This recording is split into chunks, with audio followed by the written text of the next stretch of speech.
Welcome, everyone. Ready to dive into a life that's pretty incredible. Abdus Salam, Pakistani theoretical physicist, Hmm. achieved some amazing things, but, you know, his story, it's one you might not know, and it's got twists and turns you wouldn't expect.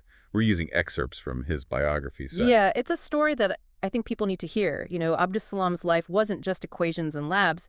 It was about facing some serious obstacles and fighting for this idea, this vision of a world connected by what we learn, by knowledge. Okay, so right off the bat, Nobel Prize in physics, first Pakistani to do it, first from an Islamic nation.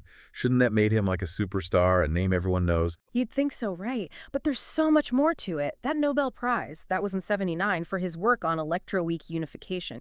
It's huge EE, but it's like, at the tip of the iceberg.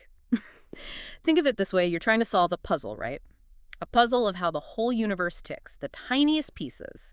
Salam, along with Glashow and Weinberg, they figured out how two of those pieces fit, the weak force, that explains things like radioactive decay, and then electromagnetism that's behind light, electricity, all that. Okay, so huge EE for physics, I get that. Mm. But even before the Nobel, Salam was already doing incredible stuff. I mean, the bio says he was this prodigy, like setting records when he was 14, Oh prodigy. yeah, from a young age, brilliant, totally. Languages, math, anything he focused on, he excelled. But it wasn't like a straight shot into physics for him, was it? Not at all. At first, he was drawn to literature. And his father, he was a civil servant, wanted Salam to follow that path. It's crazy to think, what if he'd become a writer, a bureaucrat? Right. History could have been so different. But luckily for physics, he went with science, with that passion. Hmm. Even tackled problems that stumped like the giants, people like Paul Dirac. And don't forget, all this happening in a brand new nation, Pakistan. It wasn't just the physics that was tough, right? Imagine trying to become a scientist when your country's just finding its feet, not many resources. Maybe science wasn't the top priority. So he's got these mind-bending physics problems and a newly independent nation to deal with. That takes, I don't know, some next-level dedication. It shows you, right, how much he believed in science, that it could lift up not just him, but a whole nation. And that idea of building up his nation, it shows up in the work he did outside of just the theoretical stuff. He wasn't just in some ivory tower. He got involved with the real problems Pakistan was facing. Absolutely. He was an advisor to the government, pushing for more research, better education, and he played a key part in getting Pakistan's nuclear power program going, showing how science could solve real problems, like energy needs. Wow, see, that's a side of him I hadn't thought about. Using his expertise to actually do something, make a difference. Yeah. And then there's this. He founded Suparco, Pakistan's space agency. This wasn't just about national pride or anything. Salam had this big vision, you see. Space, for him, it was a way for developing nations to catch up technologically, to be part of this global effort. Science on a huge scale. He even made agreements with NASA back then, working with other countries, which was really groundbreaking for a young nation like Pakistan. So we've got this brilliant theorist, a nation builder, now a space pioneer. Is there anything this guy didn't do? The bio also talks about some of his other scientific work beyond the electroweak stuff. There's this thing, chiral symmetry in neutrinos, and then the idea that protons could decay. Yeah, those are perfect examples of how his mind was always working, looking for deeper connections, pushing the limits of what we know. Chiral symmetry, basically. Think of it like your hands, they're mirror images, right? They look similar, but try putting one on top of the other, they won't match exactly. Salam applied this to how particles behave, and that was super important later on in particle physics. So it sounds abstract, but it really changed how we see the universe, right? And proton decay, wow, if that's true, it changes everything. How the universe started, how it might end. It'd be like turning everything we thought we knew about matter, about what we're all made of, upside down. Okay, now that's the kind of mind-blowing stuff I love. And there's one more thing about Salam's work that really grabbed me. The Padi Salam model. Ah, yes. The search for a grand unified theory, that holy grail of physics, right? One theory to explain all the forces of nature in this beautiful, elegant way. A lot of physicists have tried, and Salam's model, it was one of the most ambitious attempts. So not content with just two forces, he wanted to unite them all. Yeah. That's some serious ambition. It shows you, right? His curiosity, how he just never stopped, and his belief that we humans, we can figure out the universe's biggest secrets if we try hard enough. And the thing is, even today, physicists are still using his ideas, trying to find that unified theory. It's amazing how his work lives on. Okay, so brilliant theorist, dedicated to his nation, a visionary leader in science, what's not to admire. But there's another part of his story. And this one, it's tougher, kind of sad. Yeah, we've got to talk about the challenges he faced, how his faith played into his career, and what happened that made him leave Pakistan. It's a bit heavy. It's a reminder that even a genius like Salam, he wasn't immune to the messy stuff. Yeah. History, politics, who you are, it all played a part. It's a part of him we need to understand with care and nuance, right? Both the good and the bad. So let's get into it, because to really get Abdus Salam, we need to understand this part of his journey. Yeah, Salam's story, it's full of amazing things he did, but there's this sadness woven in. To really get him, we've got to look at his faith, how it all played out in Pakistan, and how it affected his work. This is where things get a little naughty. The bio makes it clear Salam was a devout Ahmadi Muslim, and his faith, it was like part of his science, intertwined, but that caused him some real problems, didn't it? Big time.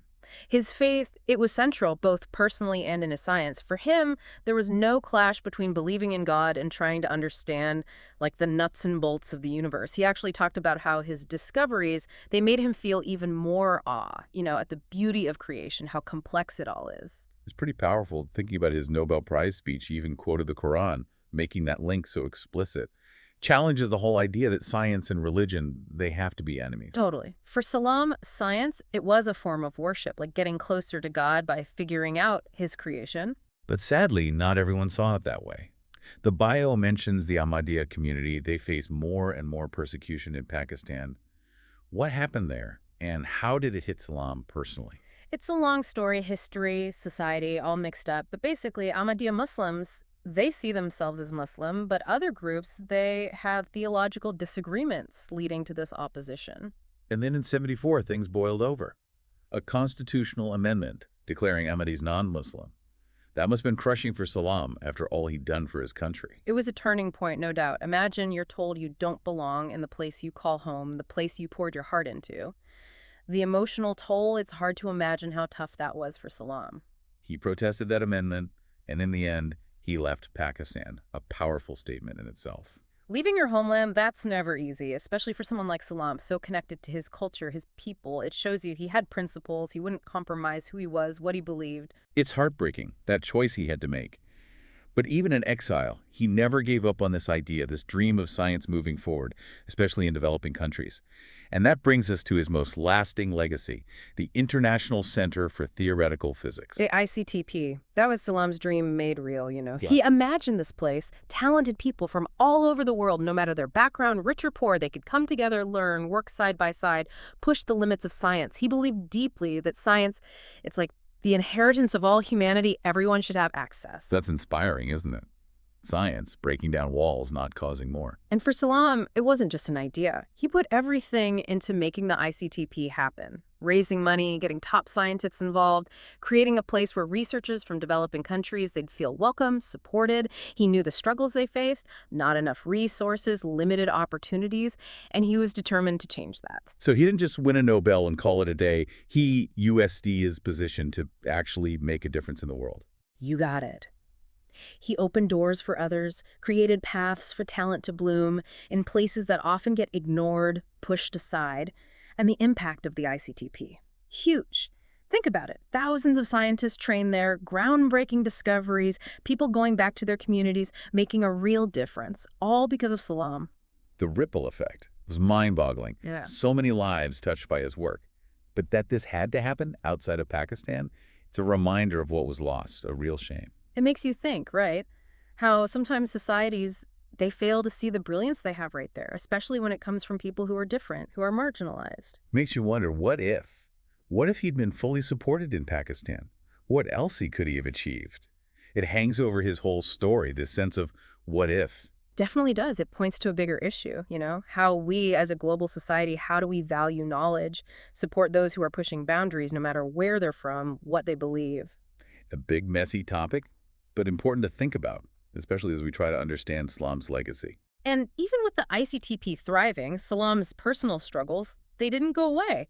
The bio talks about how private he was, kept his public life and personal life pretty separate. That makes those little glimpses we get into who he really was even more interesting. Like, there's that story about him taking his Nobel Prize medal to his old professor's house in Lahore. Oh yeah, putting that medal around his professor's neck, a gesture of respect, gratitude, acknowledging how much that teacher influenced him. It's a beautiful story. Tells you a lot about Salam. Reminds you, right? Well, Humility, gratitude, they go hand in hand with being brilliant, with achieving great things. even someone who tackled problems that stumped Dirac, who was world-renowned, he never forgot where he came from, the people who helped him along the way. That says a lot about his values, how much respect and mentorship meant to him.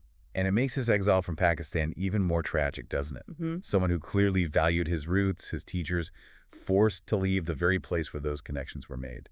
It's a stark reminder of how much intolerance costs us all, how prejudice tears communities apart, drives away even the brightest minds. And sadly, the discrimination against Salam, it didn't end even with his death.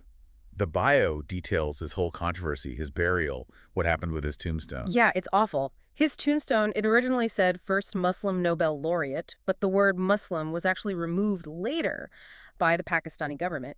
Really shows you how deep this prejudice against Ahmadis runs even after someone's gone. It's just heartbreaking. Even in death, he wasn't fully recognized for who he was. It emphasizes, how discrimination, it leaves these lasting scars. It affects even the most basic human things like mourning, remembering those we've lost. Salam's story, it really is this blend of amazing achievement and real tragedy. It reminds us that even the most brilliant minds, they're not immune to the forces of history, of politics. And the pursuit of knowledge, as powerful as it is, it doesn't always protect you from intolerance, from the pain that comes with that. But even with all that, Salam, he never stopped believing in science, that it could unite us, make things better. His vision, it still inspires people all over the world. And that's what we should remember, right? That unshakable belief in science that can lift humanity up. We'll explore that more as we go deeper into this incredible life, the life of Abdus Salam. It's mind-blowing, all that Salam achieved. I mean, facing those obstacles, personal, professional, and he never stopped. His dedication to science, even leaving his homeland, didn't stop him. It says a lot about him, He could have just given up, gotten cynical, but no, he focused on creating opportunities for others, especially people facing those same hurdles. The ICTP, it became this safe space for scientists from developing countries, a place to connect, learn, be part of something bigger, the global science community. It's like he took that personal struggle, that pain, and turned it into something positive for the whole world. Yeah. Exactly. That's what happens when you combine vision with action, He didn't just talk about a more inclusive science world, he built it. And the impact, it's still growing. Think of all those scientists trained at the ICTP, the amazing research, the difference those individuals make when they go back home. That's Salam's legacy. Shows you, right? Investing in science, in education, especially in places that often get ignored, it pays off. For everyone, for humanity. Salam, he got that deep down. For him, science wasn't just about knowledge, it was a tool to solve the big problems: poverty, disease, climate change, energy, all of it. Empower people through education, collaboration, and then boom, human ingenuity can tackle anything. That's what he believed. It all connects back to that idea, right? Common heritage of mankind when it comes to science. He didn't want to keep knowledge locked up, restricted. He wanted to share it, make it accessible to all. Absolutely. That's a core part of what he left behind. Open access to science, that was huge for him. Break down those borders, share across cultures. Science as this bridge between nations. People from different places coming together, solving problems, understanding the universe. That was Salam's vision. And the ICTP, it embodies that, right? Yeah. Collaboration, knowledge for everyone. It's like this living proof of his idea. Science can go beyond politics, beyond social divisions. Couldn't have said it better. We might fight over politics, ideologies, all that, but the search for knowledge, that can bring us together. Salam's story proves it, how one person, passionate, driven, can change the world. As we wrap up this deep dive into Abdus Salam, I'm feeling inspired definitely by his brilliance, his resilience, that belief in science. But also it makes you think, what more can WE do? To build a world where everyone has a shot at contributing to science, no matter who they are, what they believe. Couldn't agree more. That's a perfect way to put it. Salam's life, it's a call to action for all of us. We each have a part to play in making this world more fair, more equitable, a world where knowledge is truly shared, a source of unity, of progress for everyone. So to everyone listening, think about Salam, what he did. Look up the Abdus Salam International Center for Theoretical Physics, see the amazing work they do, and maybe, just maybe, think about how you can make science more inclusive, more accessible. Even a small act can make a difference. Because ultimately, like Salam said, scientific thought, it belongs to all of us and its potential to solve our biggest problems, create a better future. That potential is limitless. Thanks for joining us on this incredible journey, exploring the life of Abdus Salam. Until next time, keep exploring, keep asking questions, and keep diving deep into that amazing world of knowledge.